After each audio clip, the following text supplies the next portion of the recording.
Сәлеметсіздер ме, оқушылар? Екінші тоқсанның алгебралық қосынды, алгебралық өрнек, айнымалы деген тақырыптар бойынша деңгей есептерін талдайтын боламыз. Ең алдымен 628 есептен бастайық. Мына қосылғыштардан алгебралық қосынды құрастырып жазыңдар деген. Бұл жерде А минус В, С минус Т берілген.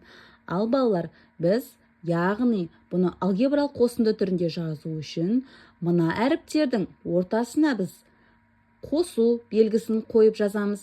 Және бұл жерде минус әріпі бар сандар, олар міндетті түрде жақшаға алынып жазылады. Себебі бізде минус сандар әрдайым жақшаға алынып жазылады деген шарт бар. Келесі, екінші тапсырмада 4А минус 6В үтір 5С 7-ді. Бұл жерде де балалар біз плюс араларына плюс қойып жазамыз таңбаны. Және минус сандар бізде бұл жерде минус 6В. Осы ғана бізде жақшаға алынып, қалғандардың арасына бізде плюс қойылып жазылады.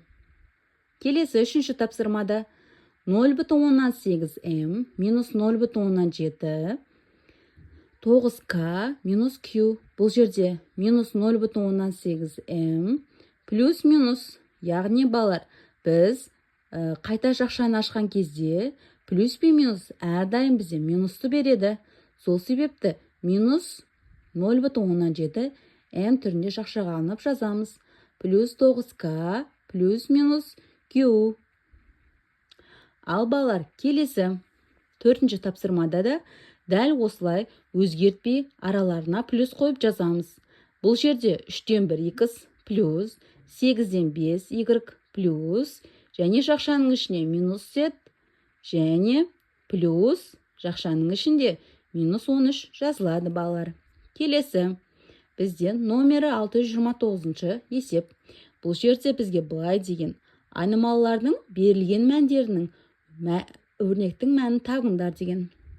Бізде алгебралық өрнектерді санмен өрнектеуге болады деген. Сол себепті бізге берілген А-ның мәні 4 минус 5-ті қойып есептеп көрейік.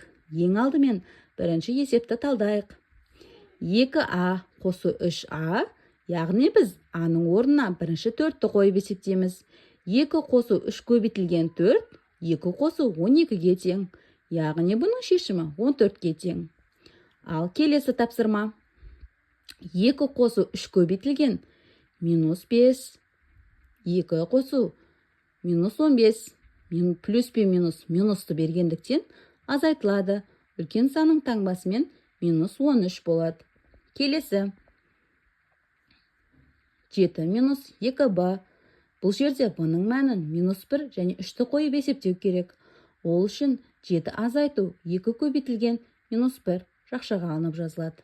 Бұл жерде 7 азайту минус 2, минус пен минус плюсті береді.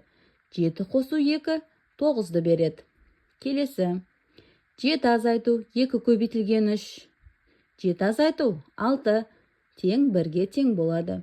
Келесі 8С азайту 9. С дегеніміз 3 минус 2-ні қойып көріңдер дейді. С көбейтілген 3 азайту 9. 24 азайту 9, 15. Келесі 8 көбейту минус 2 азайту 9. Минус 16, минус 9. Минус пен минус плюсті береді. Таңбасы минус болады. 25. Төртінші тапсырма. 4 қосу 5-ті.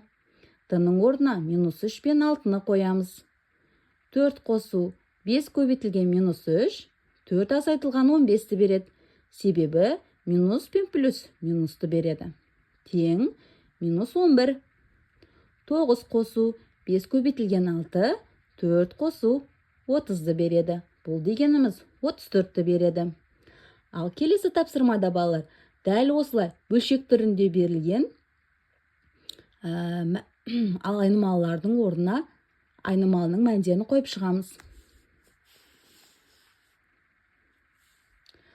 Бұл жерде 8-ден x плюс 2-ден y азайту 3. X-тің орнына 5-ті, y-тің орнына 3-ті қоямыз. Мына әріптерді санмен алмастырамыз. Енді 8-ден 5 плюс 2-ден 3 азайту 8. Бұл жерде балалар бөлшек болғандықтан бөлімдерін бірдей санға келтіреміз. Яғни ортақ бөлім береміз. Ортақ бөлім бізде 8 бен 2-ге. 8. 2-ге 4-ден 3-тің астында 1 бар деп ойлаймыз. Бұған 8-ден береміз. Яғни бұл жерде 5 қосылған 12 азайту 24. Бөлшектің бөлімінде 8 тұрады. Тең 5 азайту 12. Бөлшектің бөлімі 8-ге тең. Яғни минус 8-ден 7-ге тең болады балалар. Ал келесі. Екінші тапсырмада x қосу y. Бөлшектің бөлімі 15 қосу 2. X-тің орнына минус 4, y-тің орнына 5-ті қоямыз. Енді минус 4 қосу 5, бөлшектің бөлімі 15 қосу 2. Бірінші мынаны есептеп алайық балалар. Минус пен плюс минусты береді. Сонымен 15-тен 1 плюс 2. 15-ге ортақ бөлім берсек 15-тен 31. 15-тен 31. Үшінші тапсырма. X-тан 7 азайту 9-дан y плюс 1. X-тің орнына 2, y-тің орнына 4 қоямыз. Яғни бізде 2-ден 7 және азайту 4-тен 9. Ортақ бөлім 4. Мынаған 2-ден, мынаған 1-ден береміз. Мынаған 4-ден береміз. Енді 14 азайту 9 қосу 8. 4. Бөлшектің бөлімі. Яғни есептеу бойынша 4-ден 13 шығады. Ал балалар, бізге 130-дың соңғы тапсырмасын шығарайық. Ол үшін бізге x плюс y, x минус y азайтылған 10,7 берілген. X-тің орнына 3, y-тің орнына 1,5-ті қойыңдар деген. 3 қосу 1,5, 3 азайту 1,5, азайту 10,7. Енді бұл жерде балалар 4,5-ті 1,5-ге бөлсек, бізде 3 шығады. 3-тен азайтамыз, 10,7-ні азайтсақ, 7,7 шығады балалар. Енді келесі тапсырмада 631-ші тапсырма. Айнымалылардың қандай мәнде өрнектің мағынасы болады? Яғни балалар, барлық алгебралық өрнектер бөлшек түрінде берілсе, бөлшектің бөлімін 0-ге тең емес деп ең алдымен шығарып аламыз. Себебі санды 0-ге бөлуге болмайды. Қандай санды 0-ге бөлуге болмайтынын бірінші анықтап алуымыз керек. Ол үшін бөлшектің бөлімін жазып аламыз. Минус x минус 8 тең емес 0 деп жазып аламыз. Минус 8 теңдіктің екінші жағына өткен кезде плюс болып өтеді. Яғни бөлшектің бөліміне 8-ден басқа барлық сандарды жазуға болады екен. Сол себепті 8-ді жазуға болмайды. 8-ді жазса, өрнектің мағынасы болмай қалады. Ал келесі екінші. X-тан 19. Бұл жер балалар, X-іміз 0-ге тең болмау керек. Себебі санды 0-ге бөлуге болмайды. Сол себепті 0-ден басқа барлық сандар 19-ға бөлуге болады. Келесі. Үшінші тапсырмада x плюс 3 0-ге тең емес деп шығарып аламыз. X тең емес минус 3. Яғни минус 3-ті қойсақ x-тің орнына біздің бөлшегіміз анықталмай қалады. Яғни санды 0-ге бөлуге болмайды. Сол себепті минус 3-тен өзге барлық сандарды жаза алады екенбіз. Келесі. 9 минус x 7. Яғни 9 минус x 0-ге тең емес деп шығарып аламыз. Және минус x тең емес минус 9. X тең емес 9. Яғни бөлшектің бөлімін 9 қоя алмайды екенбіз.